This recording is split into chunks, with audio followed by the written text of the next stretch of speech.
what is new? What is the latest with things that are going on with Trump, specific to the topics you and I discussed last time? Well, in advance of the election, there was a team of people who worked at black sites or covert sites dealing with UAPs. They first reached out to me in the spring of 2023. But as things went forward, they decided they were going to move out of those legacy, they call them legacy programs, dealing with UFOs, which were illegal projects. And they know they're criminal and illegal projects, and come forward. Now, initially, they were going to come forward just with evidence. They have a whole tranche of evidence because they've been pilots and people on the crash retrieval of picking up the non-human craft, the extraterrestrial vehicles, and they have then transported them, and they were the transport and security team. So they have people that apparently there's 6 black sites they've been working with. They went from initially wanting to just release all that information and data, which is what our thinking was until November. And then they decided they would come forward publicly. So the first of them has recently unmasked himself, Jake Barber, and a couple of other guys. I've known them for about a year and a half, a little over, almost 2 years. And they're people who have had hands-on with the crash retrieval of these objects. Now, they're not wanting to release much evidence. They released a few seconds of one of his colleagues, not his, but Jake Barber's colleagues, picking up an egg-shaped extraterrestrial vehicle out of the desert, which I sent to you. Now, that was one of many retrieval operations. So the teams that do these retrievals are tasked with not only retrieving non-human craft, but when we have a sensitive classified aircraft go down, they also work on retrieving those.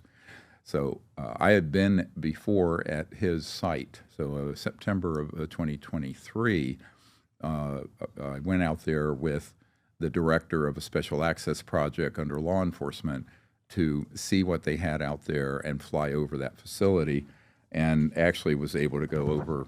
This is a very interesting. It's in the material I gave you. This is from a shot right above the underground opening where man-made UFOs come up out of the ground. And where is that located at? This is the Lockheed Skunk Works out in the Edwards complex in, where Edwards Air Force Base is, in the high desert. Right. So you have out there, you have the Edwards complex that includes Edwards Air Force Base. To the south, you have the Lockheed Skunk Works facilities and the test range. And to the north, you have the Northrop Grumman test range, the Tejon Ranch. Now, I've known about these since the early 1990s, before this gentleman and his team were assigned there. That was only about 20 years ago. But those are key areas for a couple of operations. And he has admitted to some of this publicly already. One is the tracking and targeting of the non-human craft and the interception of them, and then striking them with electromagnetic pulse weapons that bring them down. Sometimes they crash hard, sometimes they're settled down pretty softly, and they're intact. So both occur. And at the one site that we were in, I was told that about 1 or 2 of these non-human craft are brought down every year. Now, that site's been operational for about 40 years, since the Reagan era. At the other site, a similar number. So they're about, I'm not sure how many miles apart, in the high desert out there, the Mojave Desert. So I've been in a number of these sites. We know they exist all over the world. I know that the president and the people in Congress, when I first returned from that and gave them the footage of, because I took my own footage of this opening at this black site. The Senate Intelligence Committee guys didn't even know it existed. And this is one of the problems. So you have operations going forward. I mean, the pop culture term now would be deep state, I guess, from very secretive covert programs where neither the president nor the Congress are adequately briefed on it, which is very dangerous. And we'll get into why this is so dangerous. Luckily, there are people now coming forward from that world. And, we did not expect them to come out and name themselves, because that's extremely dangerous. There has been a fatality in the team. How recent? recent, the last few months. And so, we know that this is serious stuff, and, I take it very seriously. They do.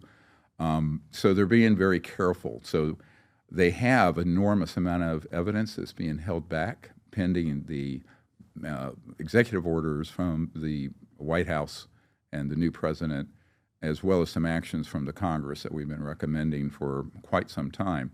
The irony of this, if you go into our archive, anyone can do this. You can go to Disclosure Project Intelligence Archive, DPI archive.com. And if you go to dpiarchive.com, we've scanned in, enormous quantity of material from 35 years of research. So as a medical doctor, I looked at this, and as a scientist, I said, what do we need to put out there so that people, if they can get on the internet, can discover all of this? And it's there. It's all sitting there. So you'll see that even back in 1993 and 4, I briefed the director of the CIA for Bill Clinton in 1993 in December, because he took office in January of 93. By 94, 95, Clinton had stood up, Bill Clinton, the president, had stood up an operation to try to get to the bottom of this, which was not successful for reasons I can go into, which was tragic, actually.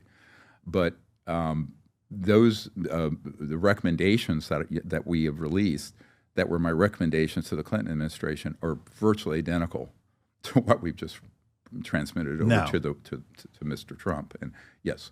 How different do you think, and maybe why, how different do you think the President Trump's administration will approach finally, hey, we're going to find out about John F. Kennedy assassination, MLK, RFK.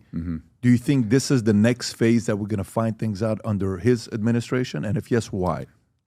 Well, I'll tell you, it's all in play. So let's just say that the people I've been meeting with since the election who are around central to the administration, number one, don't know anything about the subject, which is dangerous. The people that are directly working with them don't know anything about the subject. Anyone who's seen unacknowledged knows more than the people around the president on this. Such as who? I don't want to get into names, but they're completely... Well, I would want to know, whose jurisdiction would this be under? Well, obviously, it'd be under Homeland Security. It would be under the director... It'd be under SecDef. It would be under Hexet. It would certainly be under the Director of National Intelligence. It would be under the Attorney General because of law enforcement issues in the continental United States. Now, it would also cross the desk of the National Security Advisor, Mr. Waltz, and it would be certainly important for the incoming DCI, the CI Director, Ratcliffe.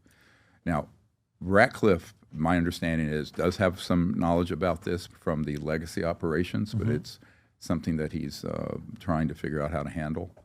But we do know that there are also very good drafts of the executive orders to help make this happen smoothly and give amnesty to a number of these whistleblowers, but also amnesty to people who have been in these, what they are called legacy programs or illegally run programs from the past. It started in the 40s and 50s, and have a glide path out for them where they wouldn't be prosecuted.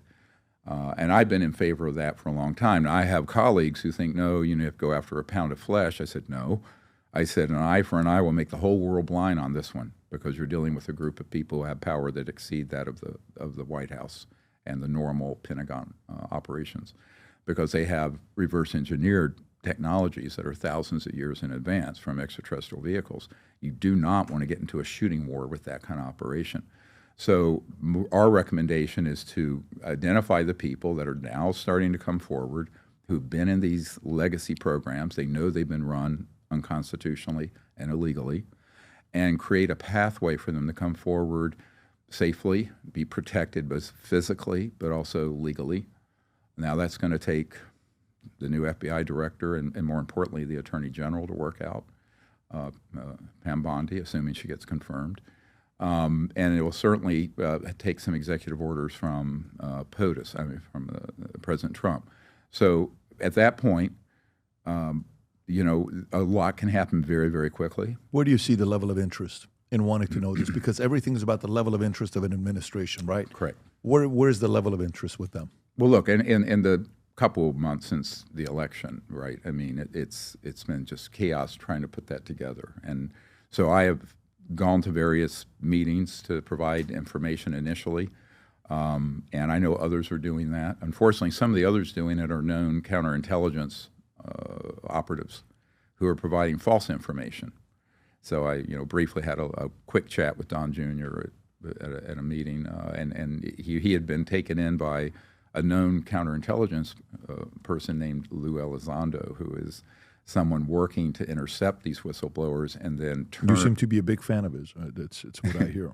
No, Elizondo is a paid disinformation person. And how convinced are you of that? 100%. I have an email from the top guy at the CIA who was there when Ronald Reagan wanted to know about this when he was running for governor, who was a very young postdoc, and he immediately wrote and said this is what he's doing. Now, recently, Mr. Elizondo has started saying more correct information. Initially, he said, all of these objects out here, we don't know what they are or how they fly. Now he's admitting we have the man-made ones. And I'll tell you, the mass majority of the UFOs people see, they're not from outer space. They're not alien. They're ours. But they have dangerously been used in false flag operations and deceptive operations, what the Pentagon calls a deceptive indication and warning, or deceptive INW. The pop culture would be false flag, which means you just set up a decoy, you set up a false operation. So that was his primary responsibility when he first emerged, was to gaslight officials, gaslight Congress, and intercept witnesses. That's a job, right? So it's a very big job. And there are a lot of people like that out there in what we call the legacy UFO subculture. They're embedded. I mean, they're not going to wear a sign to say, hey, I'm from, this operation. Hello, I'm Dr. Stephen Greer. I'm on Connect. If you'd like to ask me questions or learn more about the UFO UAP issue, contact me there, and we can unpack whatever you want to know about the disclosure efforts, about covert technologies, and what's going to be coming up in the next year or so as we go forward in a large disclosure on the extraterrestrial and UFO issue. If you enjoyed this video, you want to watch more videos like this, click here. And if you want to watch the entire podcast, click here.